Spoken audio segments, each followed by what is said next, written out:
Hello dear students. So far in the chapter The Morphology of Flowering Plants, we have already studied the vegetative characteristics of the plant, in which we studied about the root, stem, leaf, followed by the floral studies, where we studied different types of inflorescence, and then we studied the floral parts. So today we will be compiling whatever we have studied into the semi-technical description of a typical flowering plant, where we will be studying it in a technical way, okay, followed by the technical description of two families. Earlier there were three families in your syllabus, but now only two families are there, one family is deleted.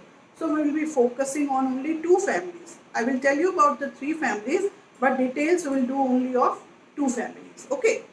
So let us first take the first topic, that is semi-technical description of a typical flowering plant. When we describe technically a typical plant, we focus on two aspects. One is the vegetative characters and second is floral characters. Actually, vegetative characters are quite wide. They are depending upon the environmental factors more, so which are not very reliable. They are depending upon the ecology of a particular area. So, vegetative characters, though for studying it is important, but when you study a typical family, the floral characters are more reliable because they don't change so easily. A flower which is present in any ecosystem, any ecological environment of a typical family will resemble a lot. Whereas the vegetative characters, they keep on changing with the environmental influences.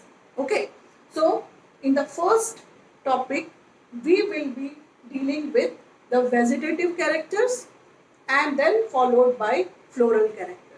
So when we say vegetative characters, we study the different modifications a particular family shows with respect to root, stem, leaves. Okay, so we have already studied in different types of modifications in different vegetative characters. So here also it is the same. But the next character, that is floral characters, that is very important. That is technically done. We use certain formulae which is called as floral formula, followed by we use a typical diagram that is called floral diagram. If you just write a floral formula or a floral diagram, you don't need to explain that in paragraph.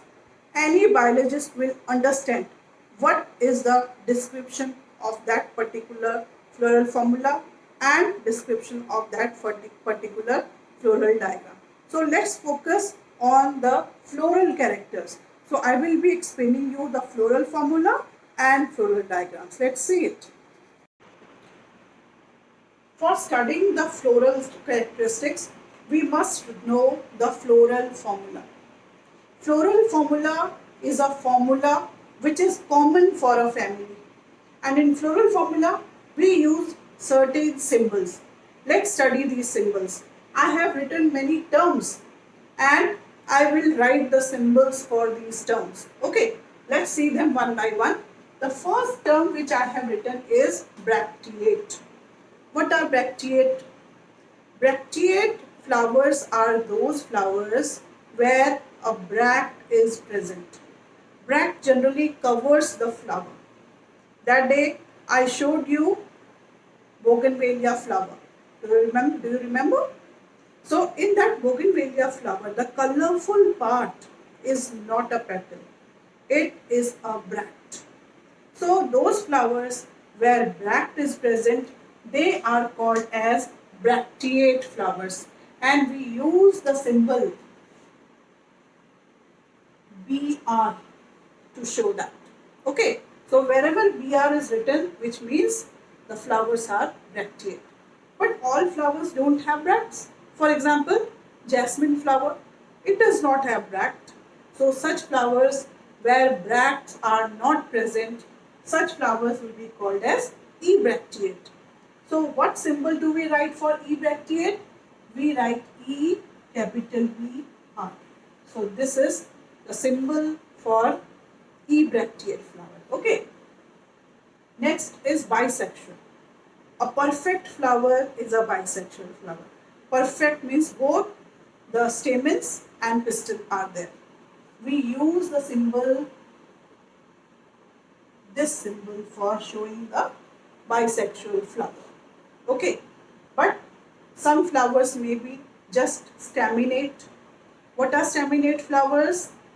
Staminate flowers are the male flowers.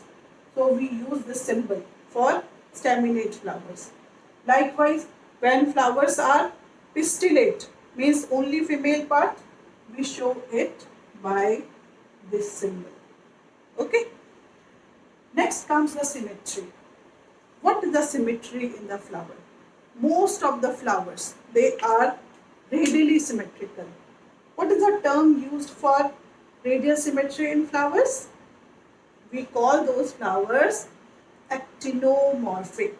So actinomorphic flowers are shown by this symbol.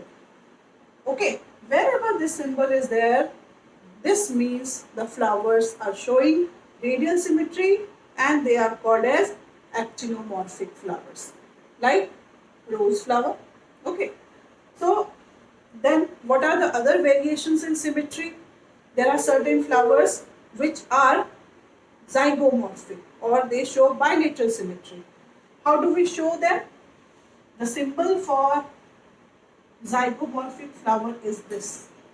Okay. Now we come to the four whorls. There are four whorls. The outermost whorl is calyx.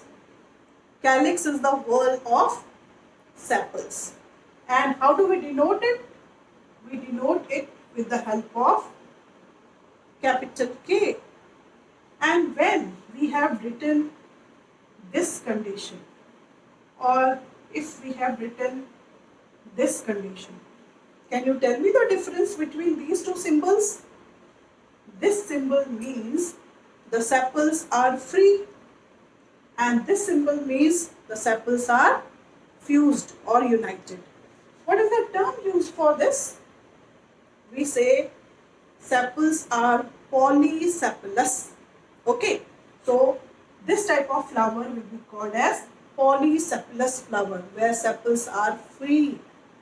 Whereas this condition where a bracket is given, that is called the gamosepalous flowers. Okay, so just by writing this, we will understand that the flowers are having fused sepals. Okay, next whorl is corolla. Corolla is the whorl of petals.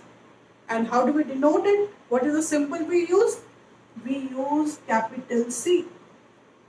So same way, when I write this or if I write this, now you can tell me the difference. Here the petals are free, here the petals are fused. So what term will we use here? The term is polypetalous. Polypetalous means the petals are free. Whereas here, what term will we use? We will say it is gamopetalous.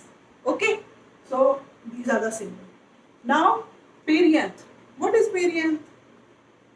As I told you, in case of monocots, there is no separate calyx and corolla.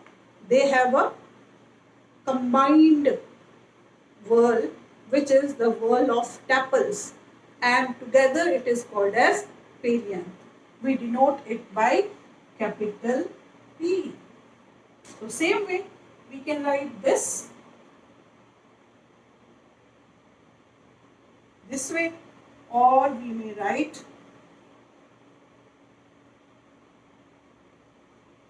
what is the difference? Here they are free, These are polytepalous.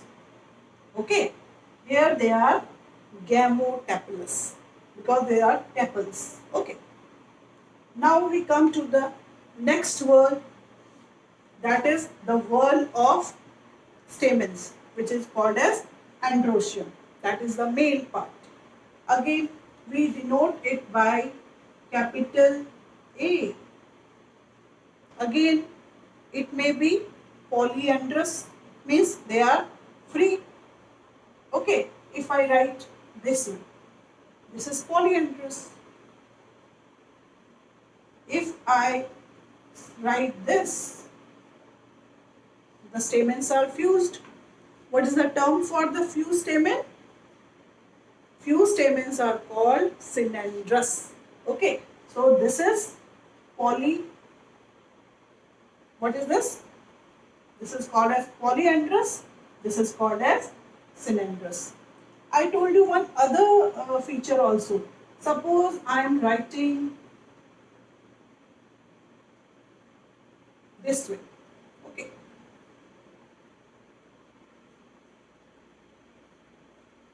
What is this condition? It is a condition where the stamens are free, but they are fused with the petals. So this condition will be called as epipetalous condition. Okay. Likewise, we can write this way.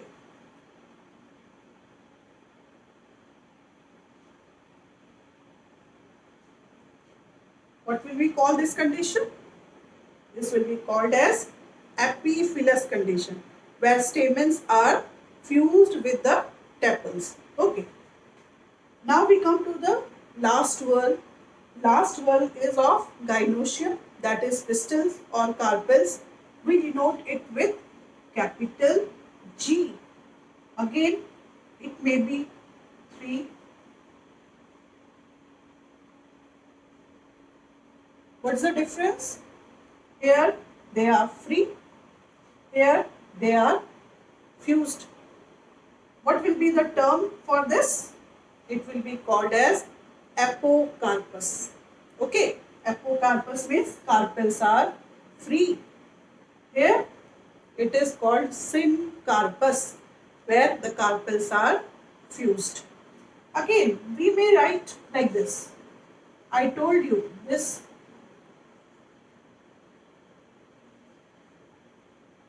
Again, these are the 3 symbols. This means hypogynous flower, this is perigynous flower, this is epigynous flower. Do you remember? Hypogynous flower means ovary is superior. Perigynous flower means ovary is half superior, half inferior.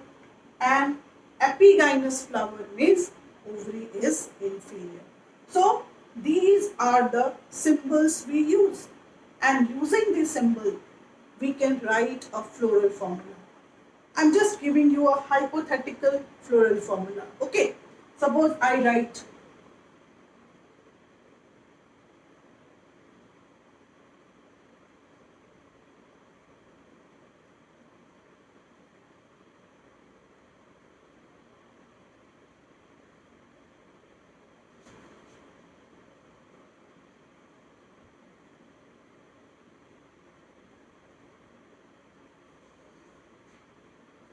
how will we read this floral formula? For reading this floral formula, we will say the flower is bracteate, actinomorphic, bisexual. It is gamosepalous with 5 sepals. It is polypetalous with 5 petals. Then stamens are 5 free but epipetalous, and gynoecium carpel is 1 and a superior ovary. Okay, so in this way we read the floral formula. So let us see what is given in your book. Now let's see the floral formula given in your book. First floral formula. In this diagram which you can see, there is floral diagram, and under the floral diagram there is a floral formula. We'll come to the floral diagram later on. Let us first focus on floral formula. Can you read this floral formula? So, here we can say that the flower is actinomorphic, bisexual, where the calyx is made up of 4 sepals which are free but arranged in 2 rows. Okay. Whereas the petals are 4 in number. Then androecium, that is stamens, they are totally 6 in number, and this condition is called as tetradynamous, where 4 are inner whorl and 2 are outer whorl. Okay. And gynoecium, which is made up of 2 carpels, it is called syncarpus, bicarpellary syncarpus. And you can see that the flower is hypogynous. So it is superior ovary, so flower is hypogynous. Okay, so this is about the floral formula. So now let us move to the next concept, that is floral diagram. Now let's study how the floral diagram is drawn based on the floral formula. Here I have written 3 hypothetical floral formula, and then we will draw the floral diagrams based on that. So this is one. How will we read it? It is a bracteate flower, actinomorphic, bisexual, 5 sepals free, 5 petals fused, then stamens are 5 free, and the carpels are 3 fused with the superior ovary. Okay. Now here, how will we read this? It is an ebracteate flower, zygomorphic, bisexual, 5 fused sepals. Then there are 5 petals, out of which one arrangement is 1 plus 2 plus 2 fused. Okay. And the stamens are 10 in number, showing the arrangement of 9 plus 1. 9 fused and 1 free. And the carpel is only 1, that is showing superior ovary. There is a third floral formula which shows actinomorphic. Here it is only a male flower. That's why we have used this sign. Okay. Next is there are 5 sepals which are fused, 5 petals which are free. Then there are 5 stamens which are free, but they are fused with the petal, that is epipetalous condition. And because it's only a male flower, there will be no carpels. Okay. Now how do we draw the floral diagram? For drawing the floral diagram, we have to first draw the concentric rings. 4 concentric rings to show the 4 whorls. 1, 2, 3 and 4. The first thing is, how do we show? Whenever there is an actinomorphic flower, we just draw a circle. But whenever there is a zygomorphic flower, that is bilateral symmetry, we draw an elongated, that is elliptical structure. Okay? So here, circle for actinomorphic flower, elliptical structure for a zygomorphic flower. Here it is actinomorphic, so circle. Then there will be 4 whorls. The outermost whorl will be of calyx. Then second whorl will be corolla, androecium and gynoecium. We always draw a dot here to show the mother axis. Mother axis means the flower is attached to the plant from this part. Okay. So we are observing the flower from this part. So this is the mother axis. And we show, if it is a bracteate flower, we draw a bract like this. Here there is no bract, so we don't draw it. Whenever there is nothing written, here I have not written anything. When there is nothing written, that is understood as ebracteate flower, means bract is not there. Okay, so only bract is here. Now we come to the first whorl. That whorl is of calyx. In calyx, there are 5 in number.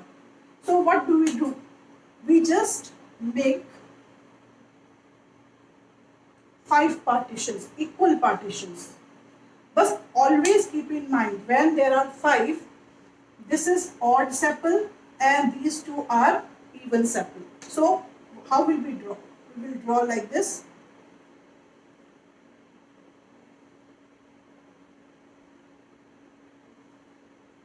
Okay.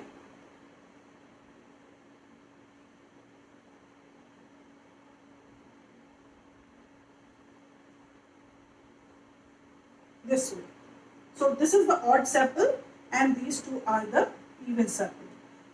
We draw the arrangement of sepals. Estivation, do you remember? The arrangement of sepals and petals.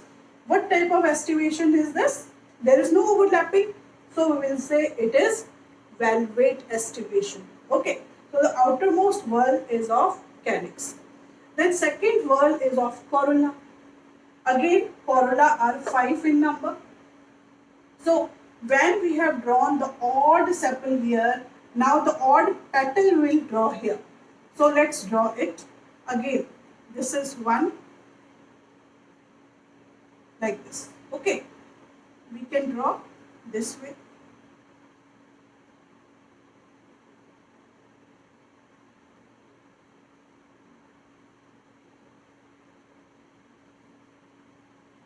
So 5 petals we have drawn. But here the petals are fused. To show the fused petals, we use this. This is a sign of a lock. They are fused. Okay. So wherever the structure is there, locking is there, which means it is a fused structure. So then second whorl. Third whorl. Third whorl is of stamens. There are 5 stamens. So we will draw 5 stamens like this.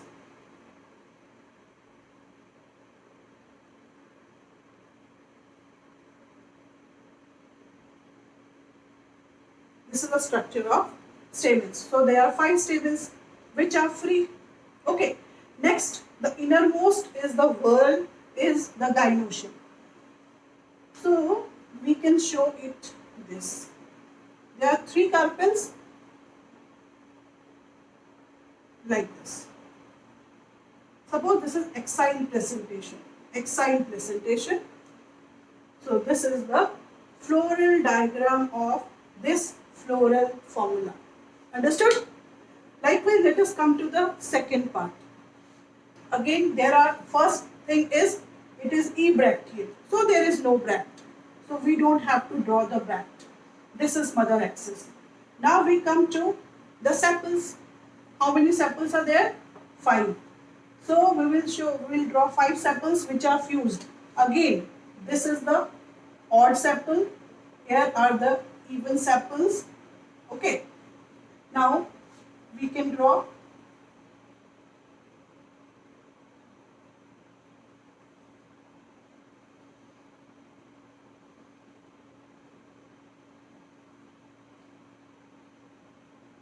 this is odd sepal. These two are even sepals and these two are again other sepals. Again here they are fused. We will show the locking. This is the outermost whorl of sepals. It is gamosepalous. Then next condition is of petals. Here it is showing vexillary arrangement. Do you remember vexillary arrangement? Where I had shown you a flower where there is one petal which is big. That is called standard. So we will show, suppose this here, because here it is odd, now odd will come here. Okay, this is one standard petal. Then there are 2 which are wings.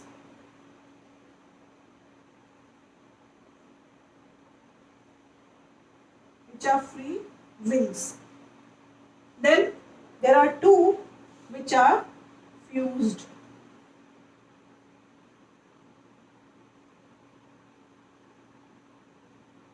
So this is the arrangement of these petals. Now third whorl is of stamens, which is showing 9 plus 1 arrangement. 9 plus 1 arrangement means 9 are fused and 1 is free. We show it this way. 1, 2, 3, 4, 5, 6, 7, 8 and 9. These are 9 and 1 is free. Whereas the innermost whorl is of one carpel only.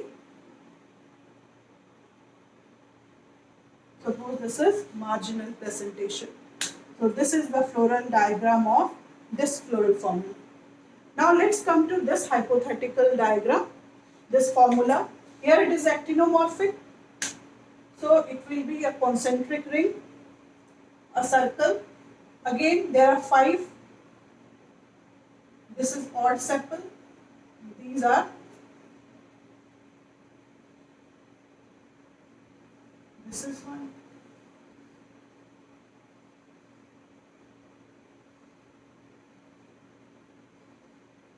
So it's quite easy.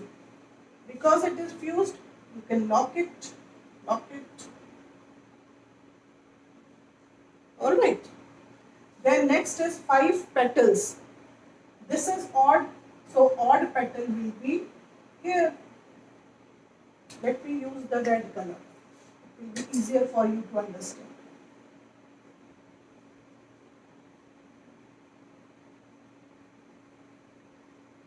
So this is the odd petal. These two will be the even petal, and these two are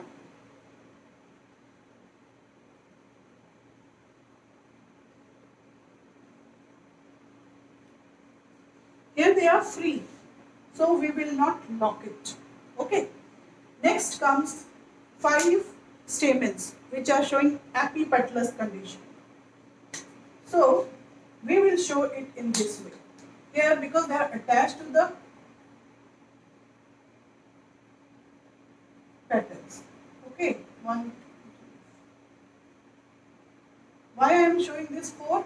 Because every stamen or every anther is bilobe dithecous. So in all there are 4 lobes shown.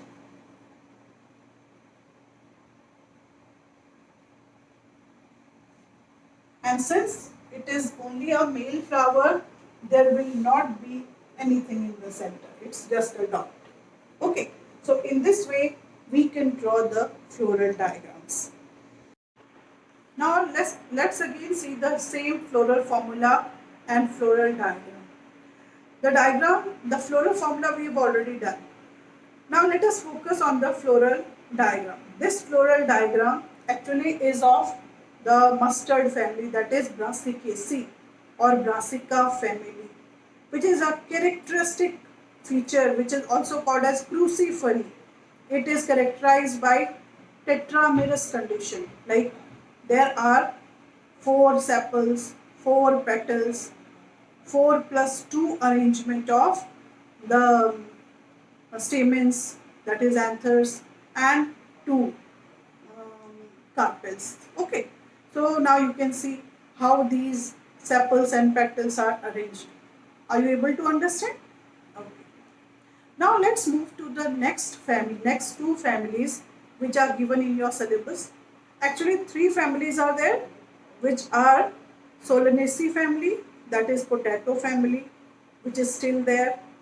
Then Fabaceae family, that is the pulse family, pea family, which has been excluded or deleted.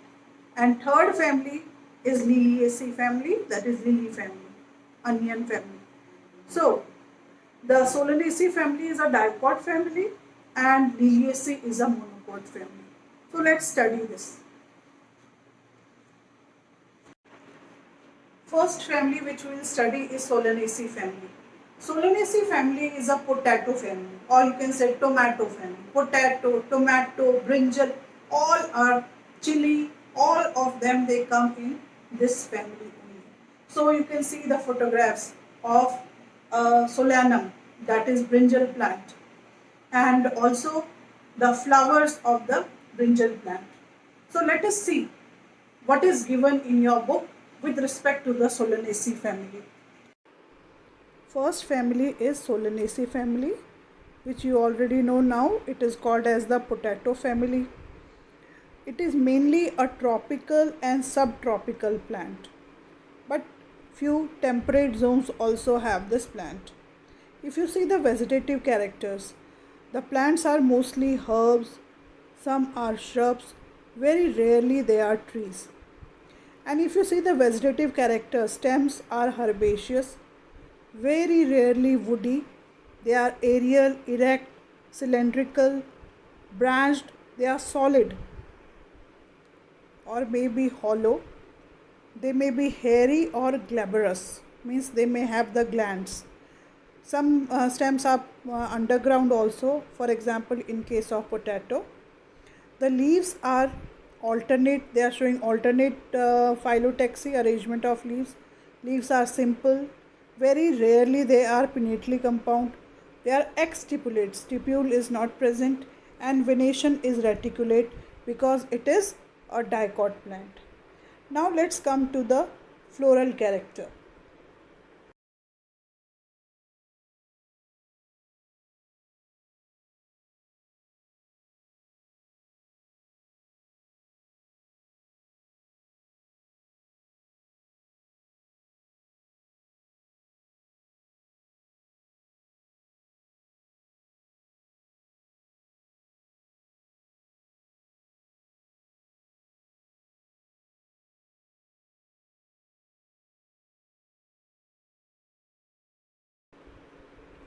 You can see this plant.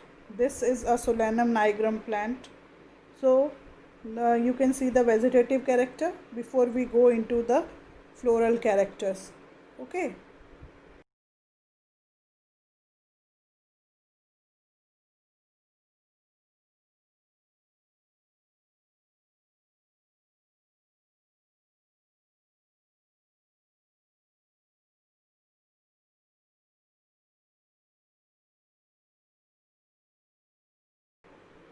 Now let's focus on the floral character. First is inflorescence, which may be solitary or very rarely they may be cymose inflorescence as in case of Solanum. Flower is bisexual, actinomorphic. You see the floral formula and correlate. Calyx, you know, they are 5 sepals united, persistent, they remain even after the fertilization, and the estivation is velvet. Whereas corolla, again they are 5 petals, they are united, and they also show velvet estivation, no overlapping. And then androecium is having 5 stamens and petals, it shows epipetalous condition. This shows the stamens are attached to the petals. Gynoecium is bicarpellary, obligately placed, and syncarpus, ovary is superior, bilocular, 2 locules are there. Placenta is generally exile placentation. Okay. Fruits are berry or capsule shaped. Next is seeds. They are many in number. They have got the reserve food material. That's why the seeds are called endospermous. You can see the floral formula. Okay. Now economic importance, as you all know, these plants are the family which are source of food. For example, tomato, brinjal, potato, spice like chili, medicinal plants like belladonna, ashwagandha, even like the tobacco, it comes under Solanaceae, and ornamental plants like petunia. Now we come to the last family, that is Liliaceae family or lily family. Liliaceae family, it includes all onion, garlic, lily, all of these come under this family. So these are the photographs of Liliaceae family, both vegetative characters and the floral characters. Now let us see this in your textbook, how it is given. Now let's study in detail the Liliaceae family, a monocot family commonly called as a lily family. It is widely distributed worldwide. Now, first the vegetative characters. They are perennial herbs with underground bulbs, corms, or rhizomes. Leaves are mostly basal. They arise right from the base of the stem and alternately arranged. Linear leaves are there, ribbon like. They are showing exstipulate without any stipules, showing parallel venation. Okay. So you can see this. This is the vegetative structure of Allium cepa onion, also showing the floral structure and the floral diagram. Let's focus on the floral study now.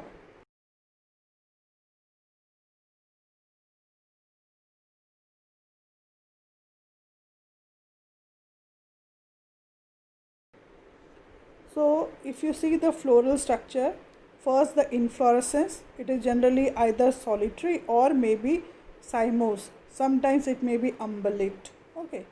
The flowers are bisexual, actinomorphic. Because it's a monocot plant, there are no separate calyx and corolla.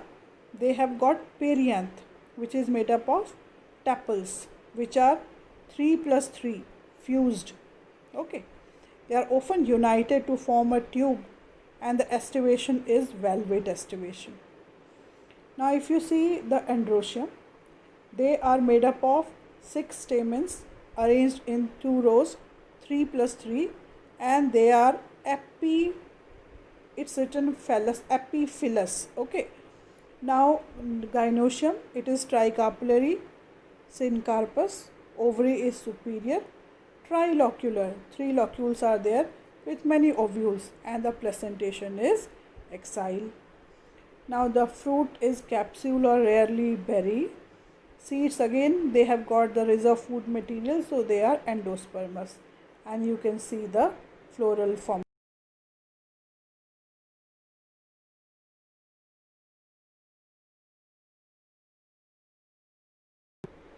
Now you can correlate this floral formula with the floral diagram.